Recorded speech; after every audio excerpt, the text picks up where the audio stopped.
ত্রয়োদশ জাতীয় সংসদ নির্বাচনে চাঁদপুরের ৫টি আসনে ২৫ জন প্রার্থী তাদের জামানত হারিয়েছেন। জেলায় এবারের নির্বাচনে বিভিন্ন দল থেকে মোট ৩৬ জন প্রার্থী প্রতিদ্বন্দ্বিতা করেন। এর মধ্যে ১৬ জন প্রার্থী পাননি ১,০০০ ভোটও।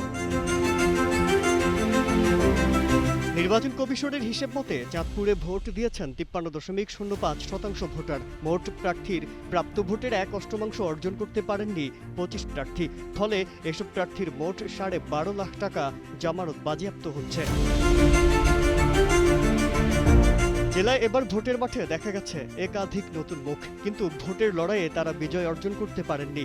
একসময় সরকারে থাকা প্রভাবশালী রাজনৈতিক দল জাতীয় পার্টি ৪টি আসনে অংশ নিয়ে ভোট পেয়েছে মাত্র ৩,৭৭৩।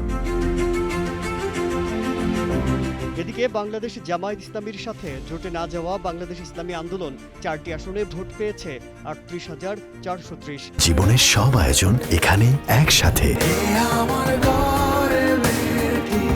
আর বাংলাদেশ ইসলামী ফ্রন্ট 3টি আসনে প্রতিদ্বন্দ্বিতা করে পেয়েছে ৭,১৫৪ ভোট। নির্বাচনী মাঠে পর্যাপ্ত জনবল না থাকায় ভোটে তার প্রভাব পড়েছে বলে মনে করেন জামাত হারারও প্রার্থীরা। নির্বাচনের হালচাল সম্পর্কে আমরা বিভিন্ন জায়গা থেকে তথ্য পাচ্ছি এবং আমার এই আসনেও যে তথ্য পাচ্ছি, আসলে যেই দেশে রাতের অন্ধকারে সামান্য টাকার বিনিময়ে মানুষ বেচা কেনা হয়, ওই দেশে তো ভালো মানুষের জন্য নির্বাচন নয়। আমরা ভালো দেশ চাইলে ভালো মানুষকে আমরা হয়তো ক্ষমতায় নেওয়ার চিন্তা ভাবনা থাকতো, কিন্তু আসলে আমাদের মধ্যে এখনো ওই মানসিকতা তৈরি হয় নাই। জামানত বাজেয়াপ্তর যে বিষয়টা, আসলে ধরেন আমি যদি ভোট না পাই, এজ পার বাংলাদেশের রুলস অনুযায়ী তো জামানত বাজেয়াপ্ত হবেই।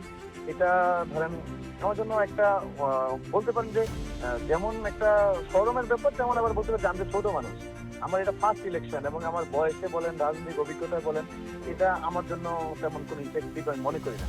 যেহেতু মানুষ আমাকে ভালোবাসে, চিনে, জানে এবং মানুষের যত জায়গায় গেছি অনেক গিফট দিতে, অনেকে অনেক রকম উৎসাহ দিতে, জামানত এটা কোনো ফেক না, এটা একটা জাস্ট গভর্নমেন্ট সিস্টেম। বিশ্লেষকরা বলছেন কিছু দল প্রার্থী মানুষের আস্থা ও বিশ্বাস অর্জনে ব্যর্থ হওয়ায় তারা ভোট পাননি। আসলে প্রথমত যে বিষয়টা, আমাদের দেশের অধিকাংশ ভোটাররা এমন একজন প্রার্থীকে ভোট দিতে চায় বা এমন একটি দলকে ভোট দিতে চায় যারা জয়ী হওয়ার সম্ভাবনা বেশি। এই কারণেও অনেক ছোট ছোট দলগুলা একটা ক্ষতিগ্রস্ত হয় এবং আসলে ভোট পায় না। আবার আরেকটা বড় কারণ হলো অনেক দলের প্রতি জনগণের আসলে আস্থাই নেই, তারা মানুষের সেই আস্থা অর্জন করতে পারেন নাই। একইভাবে কিছু প্রার্থীও মানুষের আস্থা অর্জনে ব্যর্থ হয়েছেন। আবার কিছু কিছু ডামি প্রার্থী আছেন যারা আসলে দাঁড়ানোর জন্যই দাঁড়িয়েছেন কিংবা অন্য কাউকে সাপোর্ট করার জন্য দাঁড়িয়েছেন, তারা ভোটারের কাছে জানেন। এই সার্বিক মূল্যায়নের কারণে কিন্তু আসলে এই ধরনের অনেক প্রার্থী ভোট কম পেয়েছেন।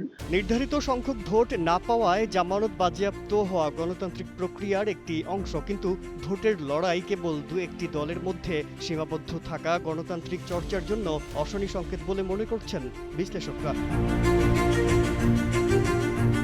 আল আমিন হুসাইনের পাঠানো তথ্য ও ভিডিও চিত্রে ডেস্ক রিপোর্ট, কালের কণ্ঠ।